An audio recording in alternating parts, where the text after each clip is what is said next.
Hello again, everyone. It's Ariel Helwani on this Wednesday afternoon. This time, we're being joined by one half of the main event for Saturday night's UFC Fight Night on ESPN. It's Dustin Poirier against that man, Dan Hooker. Massive fight this Saturday at the UFC Apex, a fight that a lot of people think by the end of this year we'll be talking about as one of the best fights of 2020. Great to have Dan here on the program to talk to us about it. Dan, first off, thank you so much for the time.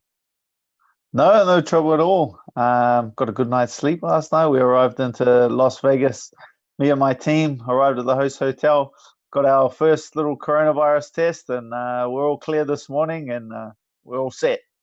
Okay, so I actually wanted to start there. I'm fascinated by this. How did you get into the country? Because I thought that people couldn't get into the country. That's why they had to do the Abu Dhabi shows and whatnot. How did you make this happen? So I don't know. So yeah, I was under the same impression that foreigners weren't getting granted visas because I didn't even have a visa to come into my work visa had expired. I came over on a different visa, just a temporary visa to go to Israel's fight. Um, so I didn't have one until what day are we now? Like Wednesday last week, I got like a random number was calling me, and I don't usually answer random numbers, but I answered the phone, and he said, "Oh, hey, I'm the U.S. ambassador. What do you need? What do you need from me?" And I was like, "I need a visa, like a main event of UFC next weekend. Like I need a visa to get into the country." And he's like, "All right, like I'll do whatever I can to sort it out." The next day I had an appointment. The day after that, I went and picked my visa up. So usually that process alone takes a couple of weeks. Uh, Wow. Booking in and processing the visa. The embassy, as far as I know, is shut down. Like they're not even open. So they opened the embassy for me. Um, the ambassador called me. Like it, it, the the boss can pull some strings. Let's just say that. That's incredible. Now, and the same for your cornermen. Are they coming from New Zealand as well? They're coming in. They don't need. So you don't need because we're coming from New Zealand, and New Zealand has like no coronavirus cases. We'd like eliminated it. So they were able to come in just over on it's called a ESTA visa, which is just a temporary visa. So Oh, just going back, we have to do a when we get back to New Zealand, we just have to do a 2 week quarantine. So we land, we get off the plane. The government has it all sorted. They take us away to a hotel and lock us up in our rooms for a couple of weeks, and we have wow. to do a 14-day quarantine when we get back to New Zealand. Wow. So you won't be able to see your family or friends during that 14-day period. Nah, sort of. It'll be interesting because like we don't even know. It's all really up in the air. Where they put you is all up in the air. It might not even be in Auckland, the city that I live. They might take us away to another city. So if it's in my city, then my family can come and they're like there's gates between us and they can come and say hi to me and have a conversation. But we can't. There's like no interaction or anything like that. But if I'm in a different city, well then I've got no interaction with my family whatsoever. Were you getting nervous about this at all? Like, did you think maybe the fight wouldn't happen because this all happened last week with the visa? The visa, I wasn't like the UFC. I was feeling, oh, it's just not something I was concentrating on. Oh, I have to prepare for a UFC fight. I have to do my best in training, and that you can't do 1 foot in the door, 1 foot out the door. So I was 100% committed to the fight, and that was going to happen. My only real concern was that for my team and the people coming with me, and them and the sacrifice, the time that they're spending away from your family, their families, because they have to be with me fight week. They're taking a risk coming over here. They got 2 weeks in isolation when they get back. Me myself, like this is what I do. Like I would have come over on my own. Like I would have been fine. So I'm very grateful that they made the sacrifice as well. Mm. And was there any talks of just doing this fight in Abu Dhabi, or is it the same process for you anyway, so it doesn't really matter? Yeah, I believe it's the exact same process. It's just a bit longer. Would it be twice the travel time to get there? Um, Volkanovski's fighting 2 weeks after me, and Yeah. then my head coach Eugene, he's doing both. So he's then going from here, um, and he's going to travel to Abu Dhabi, and he's going to stay there. So he's away from New Zealand and his family be all up like 6-7 weeks. Wow. So he'll be with you on Saturday, Eugene. Yeah, he's with me here. He's with me in Las Vegas. But yeah, he goes Okay. from Las Vegas, Abu Dhabi, and then back to New Zealand for his 2 weeks isolation. Wow, that is fascinating. And I don't mean to harp on all this stuff, but just the logistics is so interesting to me. You said that you arrived late last night, and of course, there's a massive time difference between New Zealand and Las Vegas. Do you feel like this is enough time to get acclimated come Saturday? Yeah, so I've had a few fights stateside, and I fought twice in Las Vegas. So Las Vegas is one of the easier cities to acclimate to. Well, the time difference is massive, but it's not. It's like so it's only 4 hours different. It's a day and 4 hours. Oh, I So it's gotcha. not so it's not like that bad. So if it's um, midday in Las Vegas, it's only 8 a.m. in New Zealand. So it's not that huge of a difference. It's just you gain a day coming and I lose a day going. Right. Okay. Yeah, that makes sense. It's not like you're from China or something where it's 12 hours and you're middle of the Yeah, night. that's terribly hard to acclimate to. Like when you're waking up in the morning and you open your windows and everything's dark, like that really starts messing with your body clock. But because I woke up at a normal time, as long as I eat at the normal times, then it's pretty easy for you to get back to your normal routine. And just curious, I see the flag there above your shoulder. Is that something that you always do? Do you always hang the flag up in your hotel room when you arrive? Yeah. That's been with me for a lot of wars. Never been washed, Ariel. Never been washed. Wow. Is that the one that you walk out with? Yeah, that's the same one. So there's I've never it's got I thought it would have more blood on it, but it doesn't have that much. When did you start that? I have to probably maybe the Ross Pearson fight in Auckland. When when Wow. I when I come back to New Zealand, I've been carrying this thing around ever since. Okay. Speaking of New Zealand, your last fight, of course, was against Paul Felder in New Zealand, and I stumbled upon this factoid. Forgive me, I forget who tweeted it yesterday, but someone tweeted. I don't know if you saw this, that every person who has ever fought Paul Felder in their pro career has lost their next fight. Did you see this? Nah, I didn't see that. Wait, there's a jinx, bro. You're trying to jinx me No, but here. I was blown away. I went and checked it myself and I was like, that's insane. That's a crazy stat. I just didn't know if you Yeah, saw that yeah, and laughed yeah. about. I mean, obviously it doesn't mean anything for your fight, but that is a crazy stat. Maybe that says a lot about him and what he does to opponents. And I'm sure you can attest to that. That was a hard fought battle. Yeah, 100%. I can attest to that. The guy can take some shots. He's like best poker face, hands down, best poker face I've ever fought. Like most people, there's like something in the eye that'll go, or you can hear them sigh, or you can hear them breathe. By him through the whole 5 rounds, nothing. And I knew I was causing damage. Like that's something that I knew while the fight was going on, but he didn't show it once. And I'm one of the best at like picking that up and then starting to add some pressure. Like when I feel like someone's got hurt or they do one of those small cues, that's my time to go, and I pull the trigger. So he never showed me that, so I never knew exactly when I should start picking it up and taking more risks and pulling the trigger. But from the injuries at the hospital, like without a doubt, some damage was getting done. This was a fight that you wanted, the Poirier fight. Why him in particular? Like I want to fight for the title. I want to be the champion of the world. His last fight was for the title, and that's just the way it goes. If you beat the guy who challenged for the title, then it sets you up to fight yourself for the title. So, I know you've kind of weighed in on this already, but they've already committed to Gaethje and Khabib, right?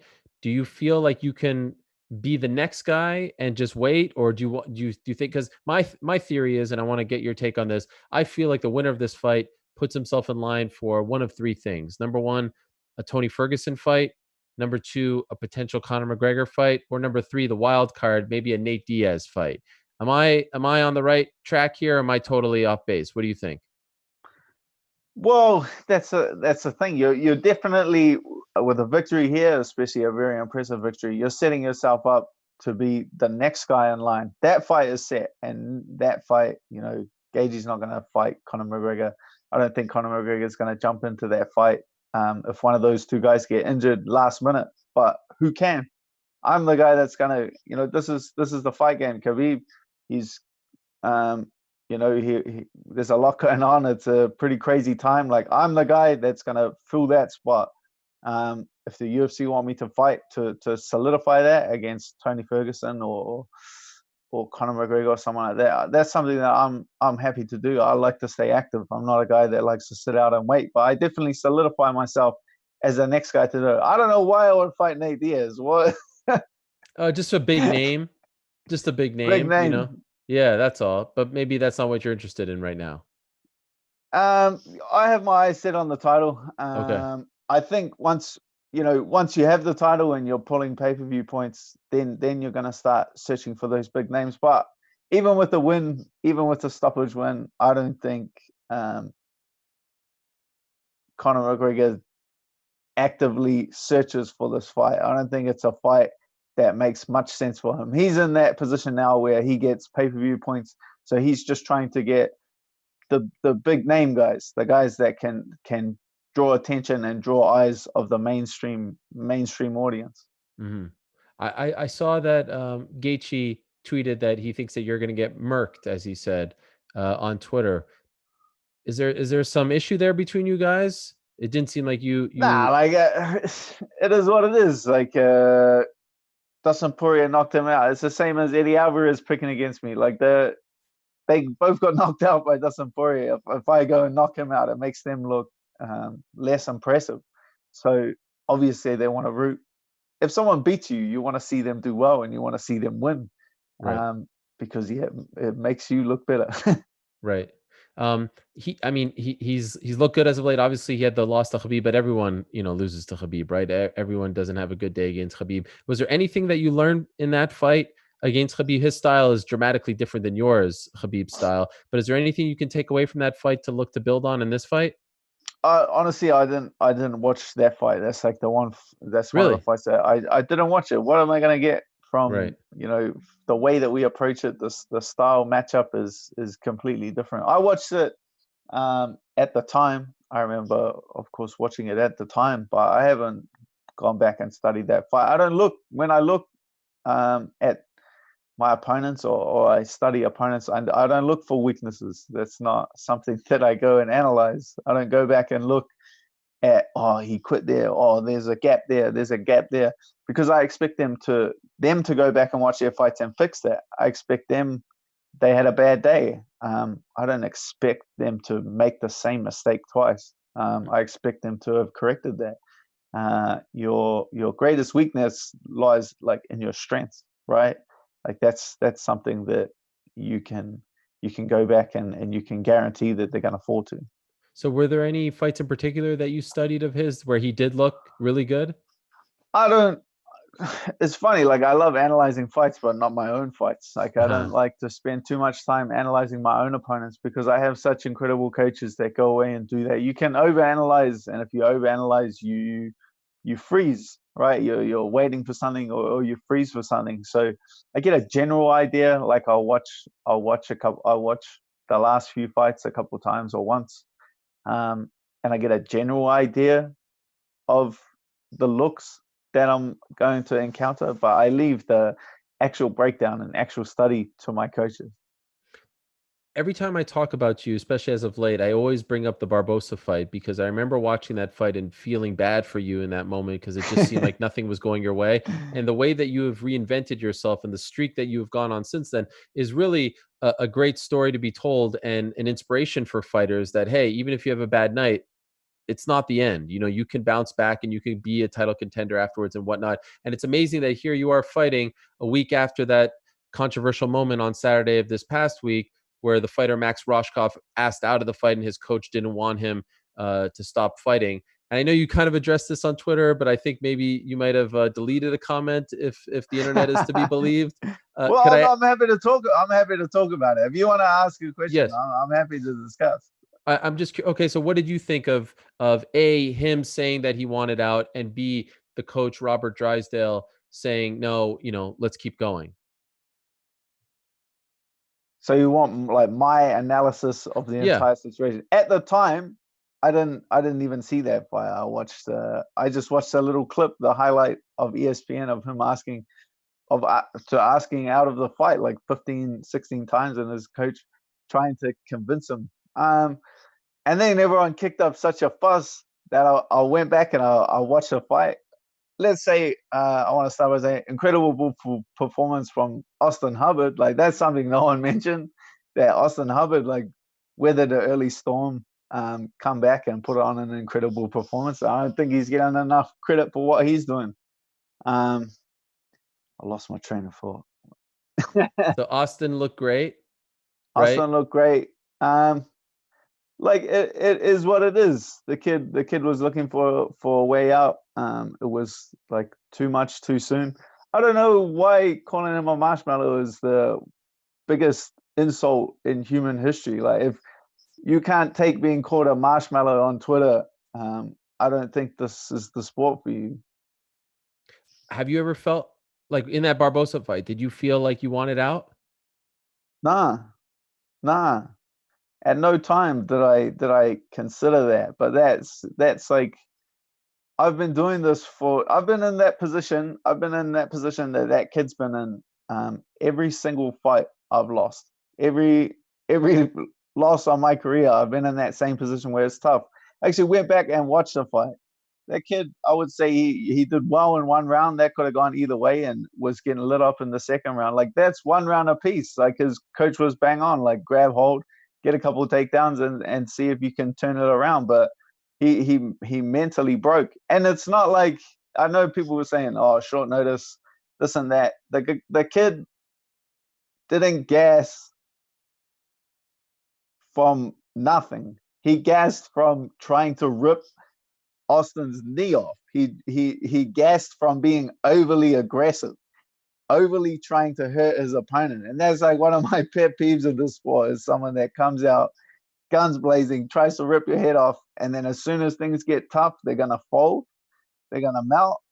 That's something that irritates me. They just should have it's just a sign of the times, I guess, like these young undefeated guys coming in and because the undefeated record is getting prized so highly in mixed martial arts that they're not getting that true test. I want to see a good fight. I want to see a test between the two most skillful fighters out there that are both proven fighters. This kid had never been tested, and at the first sign of trouble in his career, he folds. So How do you feel about the smaller cage? This is the 25-foot cage on Saturday that you'll be competing in, not the 30-foot. How do you feel about that? Yeah, I'm not too fussed about that at all. I've fought in cages in New Zealand where I swear me and my opponent, the bell rung to start the fight. Me and my opponent put our hands out. We didn't even take a step forward. We just put our hands out and we touch gloves. So I don't put it too much on it. Like it just speeds up the action a little bit. I think it works well for both of us. Like I like to set a lot of traps and lay a lot of traps. I think it speeds that process up, and I feel like Dustin will want to press me against the cage. So it'll definitely, those two things will just get sped up a bit. I don't know if you've seen, but Dustin, he was talking to MMA Junkie and was giving you a lot of props, saying that he didn't like the fact that people were overlooking you and not giving you the respect that you deserve. Did you see that from him? No, I didn't see that, but that makes a lot of sense. Like it's a risky enough fight for him. You know what I mean? Like he's risking a lot. He's a big name guy. I'm just coming into the top 5 and making my way up. So it's a huge risk for him. He doesn't want to add talking a bunch of shit Right. on top of that. That'll just adding fuel to the fire, adding risk, because I think it is a tough fight and it is a risky fight for him. So I definitely can see why he doesn't want to add to that. Okay, so lay it out for us. How does it play out in your mind on Saturday, and then what happens afterwards? I go out there, get the job done. I feel like I can put Dustin away. Not any knock on his ability, but I feel like I can put him away. Yeah. I come back to my hotel. I pack my stuff. I get on a plane. I go sit in a hotel in the greatest country in the world. And then what? And then what? And then I wait for the UFC to call me. Now I'll be back. I'll be back in the gym, but I'm actively looking to compete. I'm actively looking to get back out there.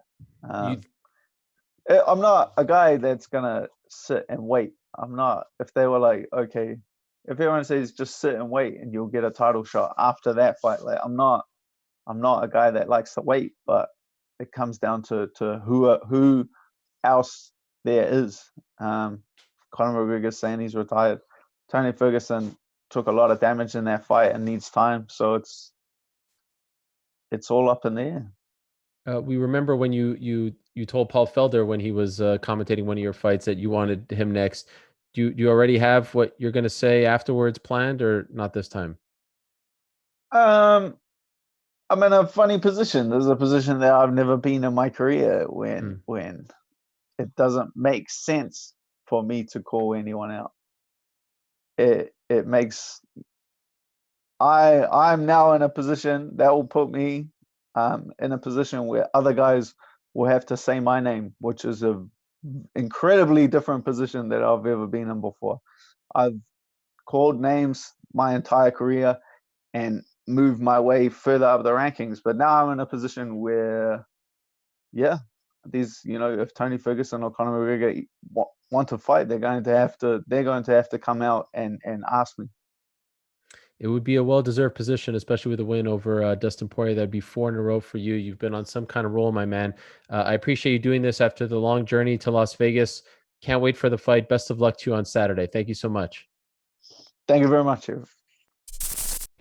Thanks for watching ESPN on YouTube. For live streaming sports and premium content, subscribe to ESPN+.